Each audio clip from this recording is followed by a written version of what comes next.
Il n'a pas bougé.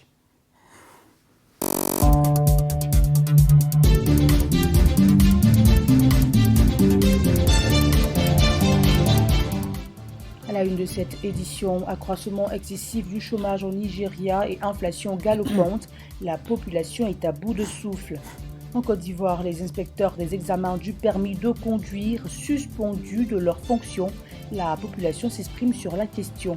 Et puis, le ministère ivoirien de la Santé, de l'Hygiène publique et de la couverture maladie universelle œuvre pour éradiquer la pandémie du paludisme au plus tôt du pays. Bonsoir à tous, ravi de vous retrouver pour le déroulé de l'information sur UFC Africa TV. Le ministère ivoirien de la Santé, de l'Hygiène publique et de la couverture maladie universelle entreprend une campagne pour éradiquer la pandémie du paludisme en Côte d'Ivoire. La journée mondiale de lutte contre le paludisme qui s'est tenue hier est l'occasion pour le gouvernement ivoirien d'annoncer la poursuite et le renforcement de la stratégie de lutte contre le paludisme. Cette 14e édition de la journée mondiale de lutte contre le paludisme a été célébrée à Divo avec à l'appui la distribution gratuite des moustiquaires imprégnés.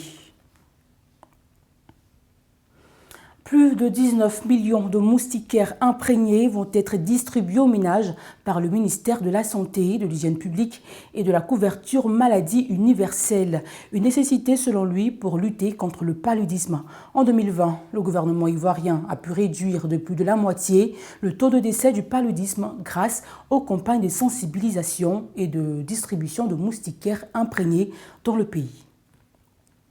Pour toujours parler santé, se maintenir en pleine forme est un défi quotidien en adoptant des attitudes et modes nutritionnels. Ce mode de vie est encore plus rigoureux quand il s'agit de personnes dites du troisième âge. Le reportage de Silver Tala. La santé avant tout, se plaît-on à dire en général. Mais la notion de santé n'est pas toujours évidente. Alors, autant en avoir le cœur net. L'Organisation mondiale de la santé dit que la santé, ce n'est pas seulement l'absence de maladie, mais c'est un état complet de bien-être physique, mental, social, et moi j'aime bien ajouter environnemental, etc. La conception africaine rejoint celle de l'Organisation mondiale de la santé, vu que certaines de nos langues abondent dans le même sens. Même quand nous prenons nos langues, on dit pour dire comment tu vas là, comment tu te portes là, on dit est-ce que ton corps, tu sens la santé dans ton corps? Le fond au Bénin dira, il faut gangia. Il faut gangia, c'est-à-dire est-ce que ça tourne bien dans ton corps? Les personnes dites du troisième âge doivent avoir une hygiène de vie plus stricte. Leur hygiène de vie est très délicate, d'autant plus que parfois, ce sont des gens qui dépendent des autres maintenant, qui peuvent arriver, qu'ils ont eu des tares, des maladies. Parfois, à partir de 75 ans, la personne âgée va être amenée à manger des quantités juste suffisantes, mais en plusieurs fois. Parce que l'estomac, il faut lui laisser le temps de bien digérer. Au niveau nutritionnel, on doit être très délicat, regardant. Au niveau sommeil, on doit s'assurer qu'il dorme bien. À mesure que notre âge avance, notre santé devient précaire et complexe. D'où une bonne hygiène de vie. Hygiène de vie, c'est un thème qui intéresse tout le monde. Mais principalement, quand on rentre dans la classe d'âge des personnes âgées, ça prend une autre connotation. Notre mode alimentaire et nos comportements affectent notre état de santé. Si rien ne vaut la vie, nous devons alors en prendre le plus grand soin. N'oublions pas, elle ne tient qu'à un fil bien mince, très tendu et qui facilement... Le ministère des Transports, lui, a suspendu de leurs fonctions tous les inspecteurs commis pour l'examen théorique et physique du permis de conduire. Et cette suspension prend effet à compter d'aujourd'hui, 26 avril. Qu'en pense justement la population? La réponse avec Denis Kouman.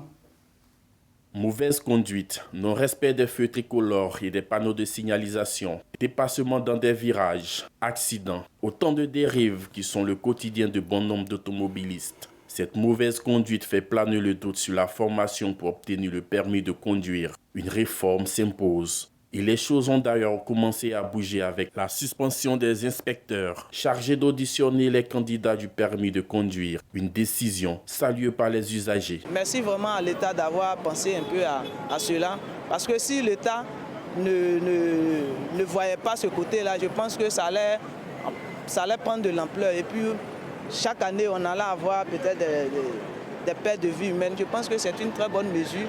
Je constate même que ceux qui font du transport et qui sont handicapés et qui ont le permis, ça c'est pas normal. Il faut dire que l'État essaie de réorganiser au niveau des permis, juste la base, au niveau de l'auto-école jusqu'à l'inspecteur. Suspendus, les inspecteurs seront remplacés par les agents de la gendarmerie à compter du 3 mai 2021. Désormais, pour obtenir le fameux sésame, il faut passer devant un gendarme qui est chargé d'évaluer les connaissances des examinés. Une mesure qui ne rencontre pas l'adhésion de tous. De la manière dont ils ont suspendu les inspecteurs à faire des permis là, c'est gauche. Les gendarmes connaissent quoi dans faire des permis. C'est qu'ils ont donné maniement encore à les gendarmes. Ils n'ont qu'à laisser les inspecteurs et puis ils n'ont qu'à les suivre de près. Ils n'ont qu'à mettre les gendarmes pour les suivre de près. Voilà, là on est d'accord. Quelqu'un qui est déjà en tenue, population, quand tu le vois, tu as peur. Donc ça va nous poser problème. Ça va se terminer sous raquettage que le pays ne veut pas qu'on a qu'à faire là. Même si ce n'est pas lui-même qui dit qu'il faut donner l'argent, forcément là, il y a des gens qui vont passer pour les corrompre. Alors quand ça va commencer, ah chef tiens, il faut boire l'eau glacée, chef tiens, il faut boire ton nyamakou et ça, prendre une bière et ça continue comme ça. Pour lutter efficacement contre les accidents répétés sur les routes, au-delà de la suspension des inspecteurs du ministère des Transports, c'est tout le système des transports en Côte d'Ivoire qu'il faut réformer.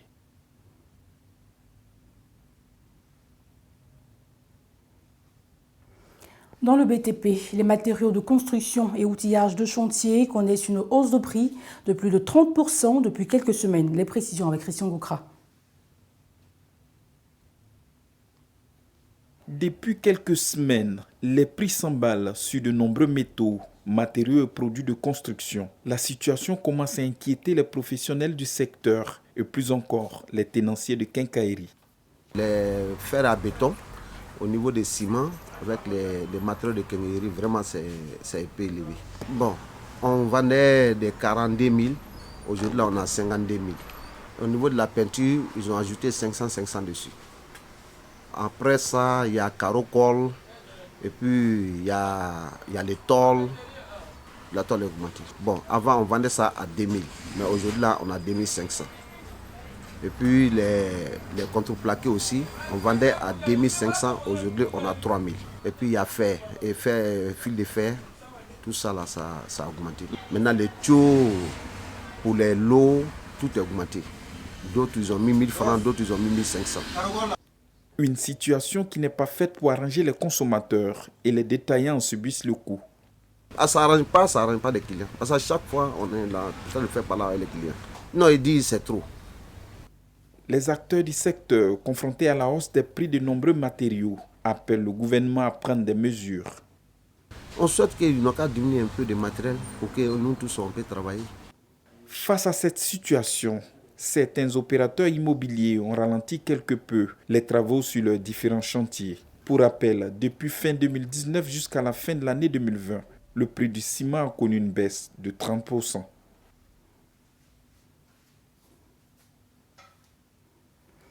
Je le disais en titre, au Nigeria, la population doit faire face à un taux de chômage excessif et en même temps à une inflation très présente dans le pays. Des millions de jeunes sont victimes de la crise économique qui punit en ce moment ce pays de plus de 200 millions d'habitants. Pour autant, le pays n'échappe pas à la pandémie du coronavirus qui fléchit en ce moment plusieurs pays du monde. D'ailleurs, concernant le point de la situation Covid-19 en Afrique, le continent est moins touché que le reste du monde. Cependant, les vaccins pour lutter contre la maladie continuent d'être réceptionnés. Au Kenya, près de 900 000 personnes ont déjà reçu leur premier vaccin AstraZeneca. Les vaccins sont désormais accessibles au personnel médical, aux enseignants, à la police et aux personnes âgées de plus de 58 ans. Voilà qui marque la fin de cette édition. J'ai pris plaisir à vous la présenter. Elle vous a été proposée par l'ensemble de la rédaction. Je vous dis à demain et merci de votre fidélité.